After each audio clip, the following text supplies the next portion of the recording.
We are all shocked and horrified at the scenes coming out of Ukraine, with an oppressor invading another nation.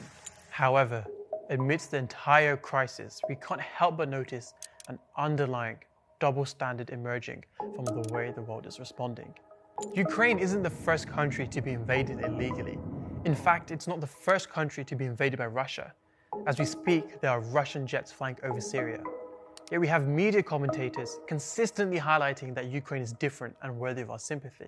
It's very emotional for me because I see European people with blue eyes and blonde hair being killed, children being killed every day with Putin's missiles. Why?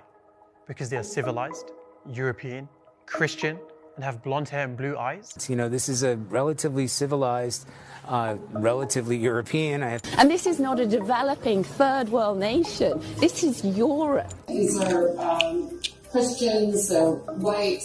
Why do we consistently need to be reminded that these aren't Arabs, Muslims, Afghans, or Syrians? Do you need to be a Middle Easterner to be qualified as a refugee?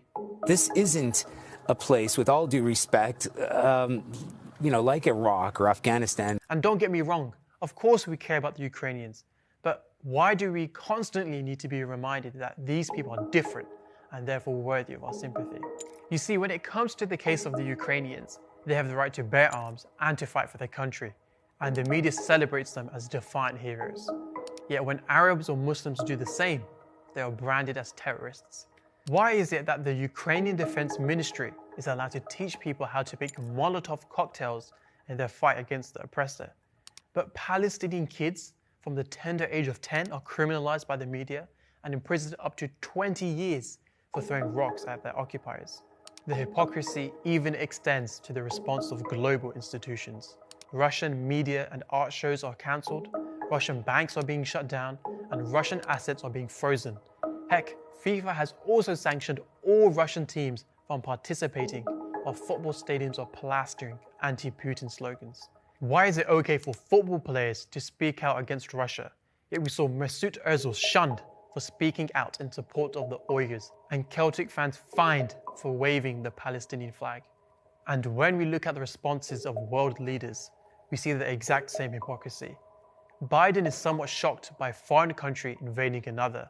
Who in the Lord's name does Putin think gives him the right to declare new so-called countries on territory that belong to his neighbors?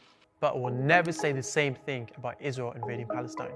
Boris Johnson is praising the resistance of the Ukrainians, but God forbid he say the same thing about a Muslim resistance. They are fighting back, perhaps with more effect, with more resistance than the Kremlin had bargained for. Obama has passionately spoken out against the actions of Russia and the need to impose sanctions. But where were the sanctions against US bombings against Iraq and Afghanistan? This isn't about whataboutism or what about the oppressed Muslim countries. We are not trying to deflect attention from Ukraine at all. But I'm left asking, why the double standards?